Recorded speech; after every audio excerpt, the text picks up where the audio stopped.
nuclear forces had prepared for weeks for the protest at the Black Fox nuclear reactor construction site 17 miles east of Tulsa. Almost 400 demonstrators met at dawn for a wet, cold Minor Threat lead singer Ian MacKaye said, "Skateboarding is not a hobby and it's not a sport. It's a way of learning to redefine the world around you." The invention of skateboarding came with a unique problem. There was no designated place to skateboard. While new generations of skaters are spoiled with the luxury of skate parks, the roots and the soul of skateboarding is in the street. It's in the forced creativity of looking at a handrail, a parking curb, or a swimming pool with the function beyond their intended design. This ability to repurpose the surrounding environment has taken skateboarding to incredible places. And today we're going to tell the story of how a $450 million project, a small-town grandmother, and a protest gathering national attention led to the creation of one of Oklahoma's most unique skate spots. You've been fighting this for a long time. Would you do it all over again? Definitely. I couldn't live with myself if I didn't.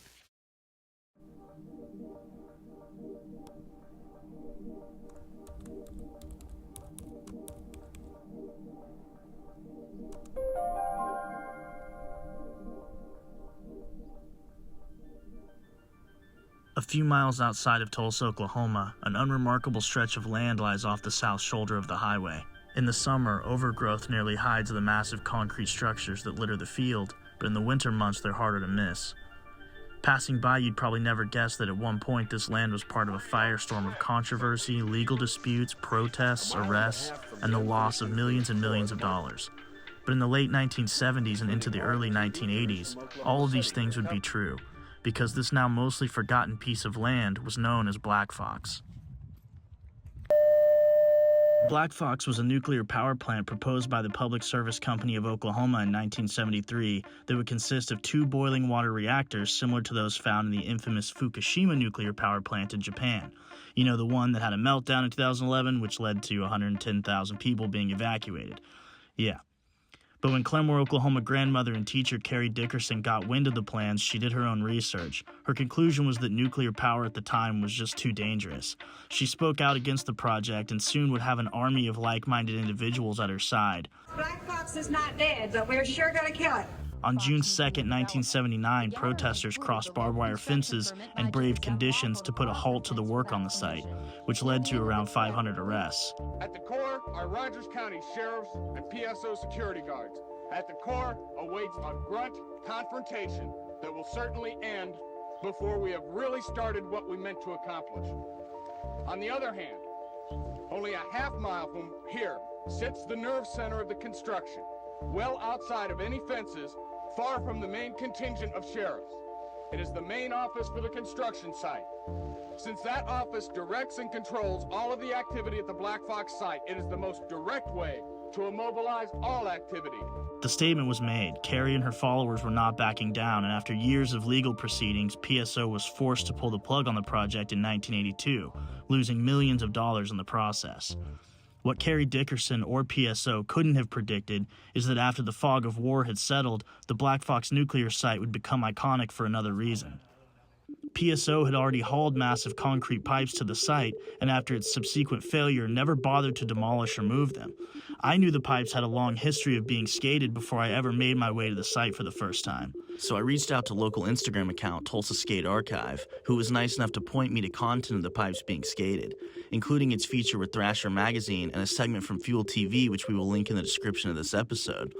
Between this spot's tumultuous past as Black Fox and its decorated history as a monument to the resourcefulness and creativity of skateboarding, I would be hard-pressed to find another spot in the area with a more illustrious past.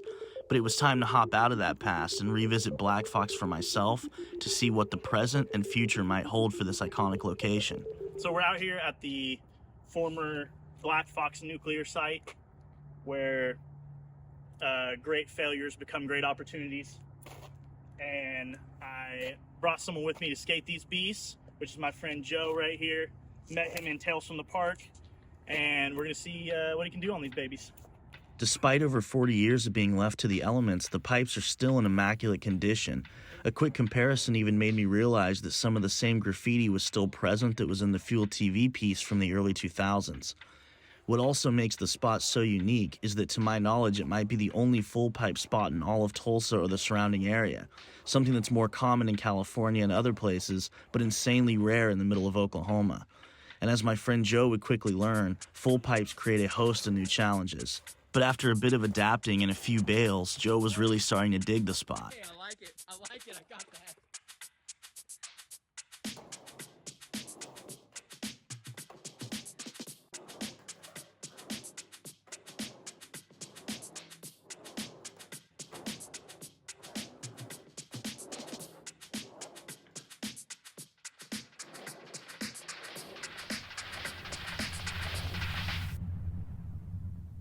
Unfortunately, I would make one more discovery during my time at Black Fox. I was under the impression that the property was still owned by PSO, which left it conveniently unoccupied and unmonitored. But when I was approached by an angry man asking what we were doing, I learned that in late 2021, the property changed hands and is now privately owned by this man. He knew of the significance of the spot in the skateboarding community, but still promptly gave us the boot. I would advise, if you want to skate this iconic spot, to do so ASAP and to do so as stealthily as possible. While the future of the Black Fox full pipes is uncertain as new development moves into the area, it will always stand as the perfect example of how skateboarding gives new purpose, new life, and new meaning to the world around us.